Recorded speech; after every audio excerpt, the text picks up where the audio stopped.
अरे यार बेईमानी से जीता है तो ज्यादा ना बोलो। मालूम है कितने बड़े तीरंदाज हो। बेईमान हो, बेईमान हो, बेईमान हो, बेईमान हो, बेईमान हो। 18वीं लोकसभा के निर्वाचन के बाद और इस नए संसद भवन के बनने के बाद आज मैं पहली बार बोलने के लिए खड़ा हुआ हूँ। आपने मुझे मौका दिया, उसके लिए बहुत बहुत धन्यवाद देता हूँ।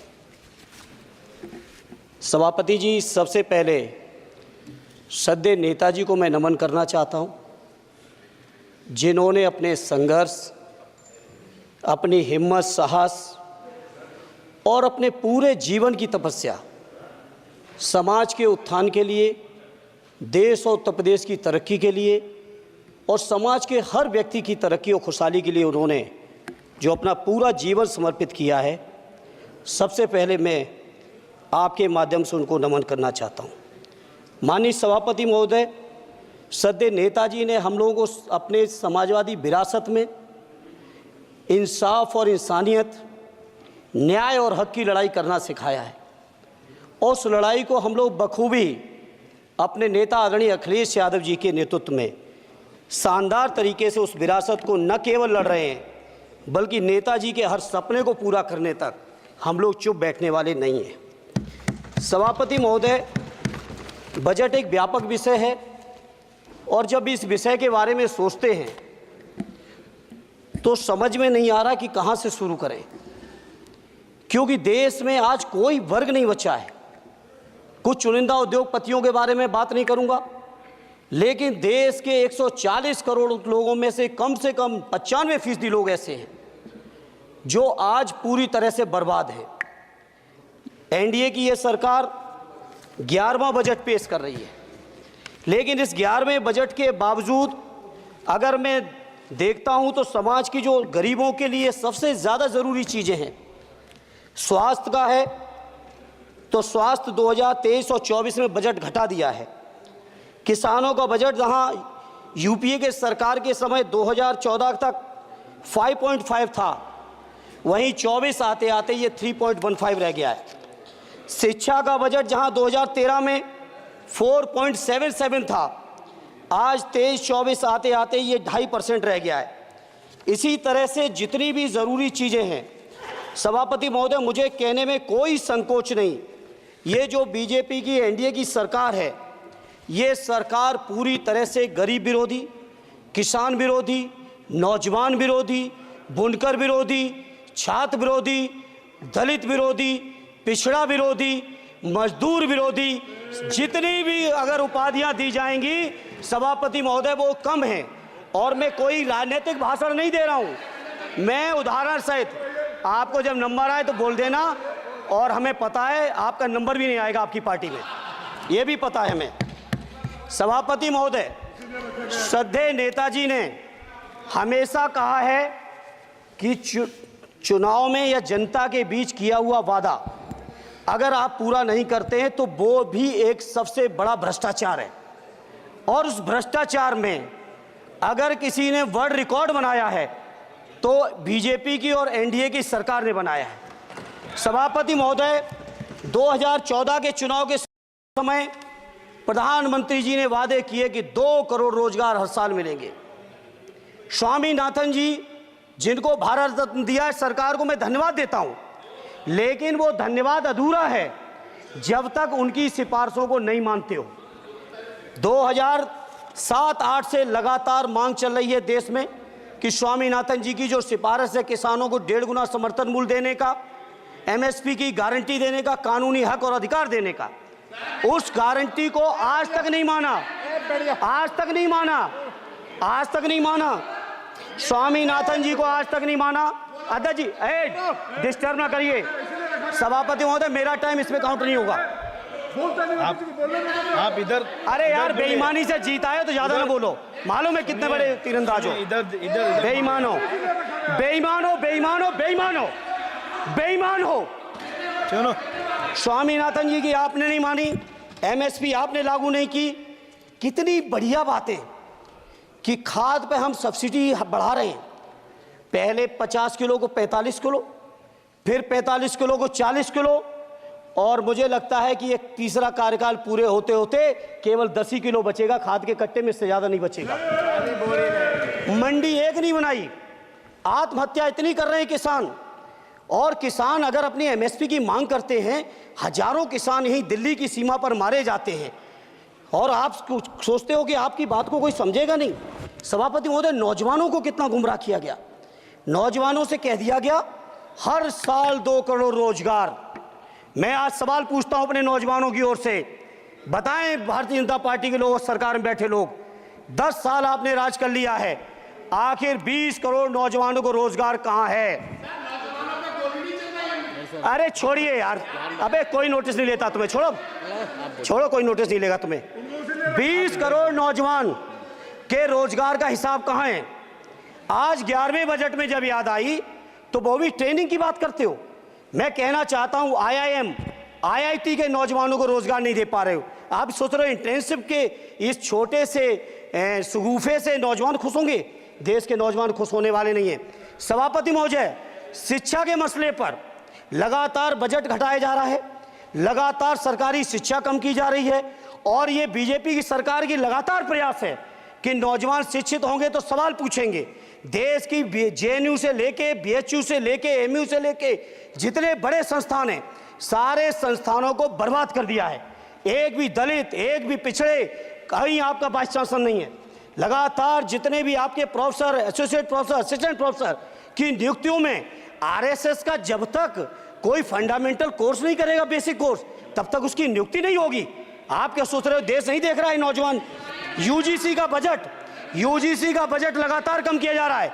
मेरा खुला आरोप है इस सरकार पर कि ये सरकार शिक्षा को प्राइवेट करके, शिक्षा को मुट्ठी भर उद्योगपतियों के हाथों में देके, शिक्षा को चुनिंदा लोगों के हाथ में देके, देश के 140 करोड़, जिसमें मैं समझता हूँ 90% लोग गरीब हैं, उन गरीबों के हाथों से शिक्षा को छीनने का ये जो आपकी सरकार षड्यंत्र कर रही है, इसके लिए हम लोग इस मौके पे विरोध करते हैं।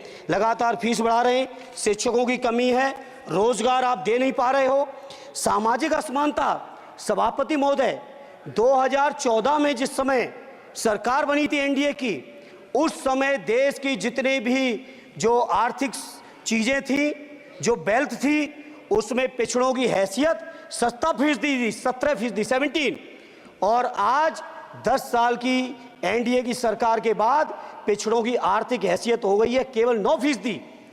मैं कहना चाहता हूं चुनौती के साथ, वित्त मंत्री अपने जवाब में बता दें, अनुसूचित जनजाति का एक भी व्यक्ति देश में अरबपति हो तो बता दो, एक भी अरबपति हो तो बता दो, एक भी दलित को अरबपति आपने बना दिया हो तो बता दो, एक भी पिछड़े को बना दिया हो तो बता दो। आप जवाब में दे देना, आप डेटा दे देना, आप डेटा दे देना, हमारी दबाव नहीं रुकेगी। सभापति महोदय, जब बीजेपी की सरकार, जब बीजेपी के लोग विपक्ष में रहे तो OPS की बातें किए। 10 साल से आप सत्ता चढ़ा रहे हो, 11वां बजट पेश कर रहे हो, पूरा देश आज OPS के लिए, सरकारी कर्मचारी परेशान है, कहीं OPS की चर्चा नहीं है, पुरानी पेंशन की कोई चर्चा नहीं है। सभापति महोदय, पुरानी पेंशन तो पुरानी पेंशन, हम मांग करते हैं, बहुत बड़े राष्ट्रभक्त आप बनते हो, मैं मांग करता हूं देश के पैरामिलिट्री फोर्सेस को आप पुरानी पेंशन दीजिए। मैं मांग करता हूं, आप राष्ट्रभक्त हैं ना, सीमा पे जो सुरक्षा कर रहे हैं, जो शहादत झेल रहे हैं, मेरी मांग है कि आप उनकी OPS दीजिए। वो आप OPS नहीं दे पाओगे। इसी तरह से सभापति महोदय, देश के अंदर बहुत से ऐसे संविदा कर्मचारी, एक से एक बढ़िया फार्मूला, अब कानूनन मंडल आयोग लागू हो गया तो कैसे पिछड़े और दलितों को रोकें? तो संविदा कर्मी की प्राइवेट कंपनी, प्राइवेट आपने आउटसोर्सिंग कर दी। आउटसोर्सिंग के कारण से देश के सारे दलित, सारे पिछड़े, सारे आदिवासी आपकी सेवाओं से बाहर हो गए, उनके पास कोई कानूनी हक नहीं। तो ये जो आरक्षण को खत्म करने के तरह तरह के जो आप लोग षड्यंत्र अपना रहे हो, इस षड्यंत्रों को देश का जनमानस पूरी तरह से जान भी चुका है, पहचान भी चुका है, और इसीलिए उत्तर प्रदेश से तो आपको कर ही दिया है बाहर, देश से भी बाहर जल्दी करेंगे, और हमारे साथी मिलकर दूसरे प्रांतों से भी बाहर करेंगे। इसी तरह सभापति महोदय, हम मांग करते हैं, आप सोचिए, उत्तर प्रदेश अकेले के अंदर, देश के हालात मुझे नहीं पता और बदतर होंगे, अकेले उत्तर प्रदेश में 1000 से ज़्यादा शिक्षा मित्र आत्महत्या कर चुके सभापति महोदय। कोई सरकार के कान पे जू नहीं रेंग रही है। किसान आत्महत्या कर रहे हैं, इन्हें कोई मतलब नहीं। अनुदेशकों को तनख्वाह नहीं मिल रही है समय से, कोई मतलब नहीं।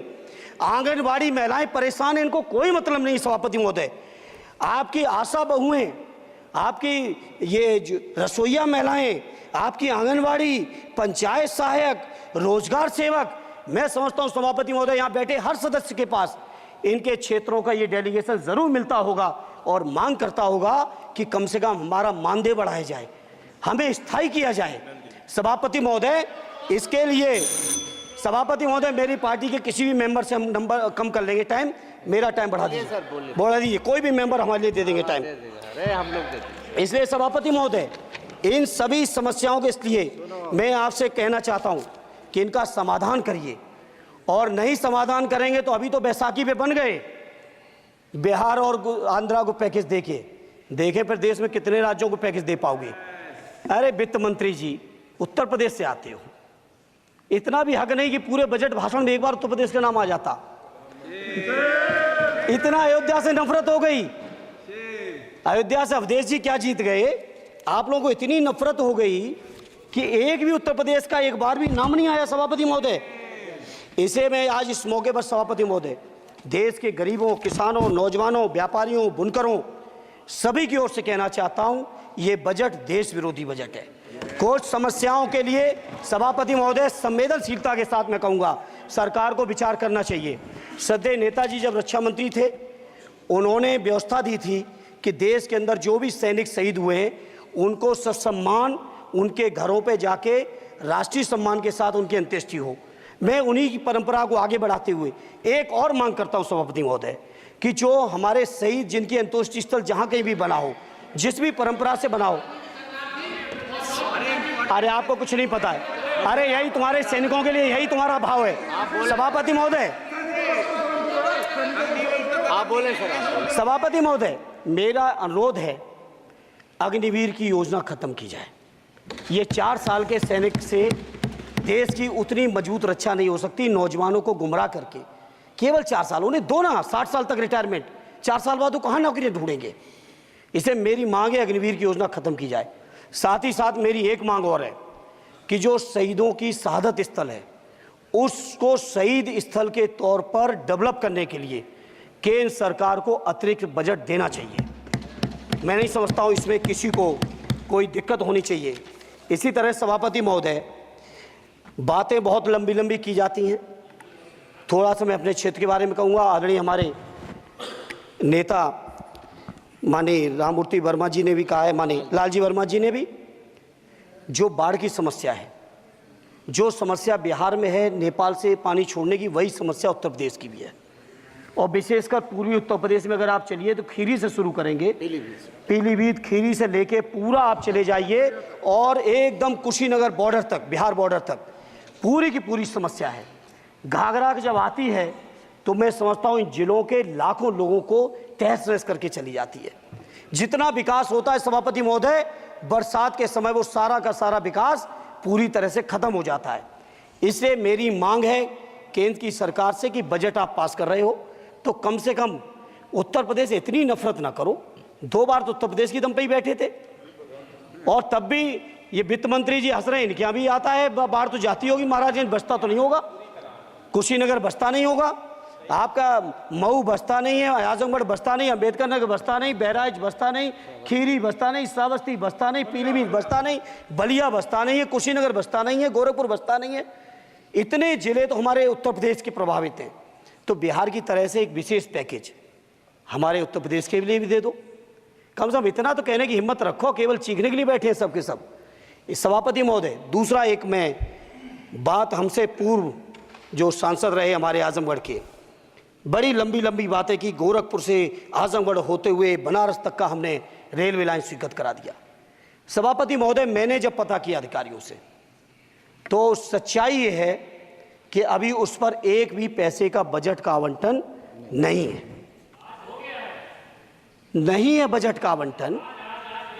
हाँ, आज आप ही ने तो पेश किया बजट, आप ही तो साइन किए हो, निर्मला जी ने तो किया नहीं होगा, आप ही ने किया होगा। तो सभापति महोदय उस पर बजट भी आए, उस पर बजट भी आना चाहिए। दूसरा सभापति महोदय, ये जो समस्या है बाढ़ वाली, मैं समझता हूँ कोई अकेले मेरी नहीं है, मेरे अकेले क्षेत्र की नहीं है। जो भी संवेदनशील व्यक्ति होगा इस पर जरूर गंभीरता से सोचेगा, उसको सोचे। इसी के साथ मैं अपनी पार्टी की ओर से इस जन विरोधी बजट का पुरजोर विरोध करता हूँ। बहुत बहुत धन्यवाद।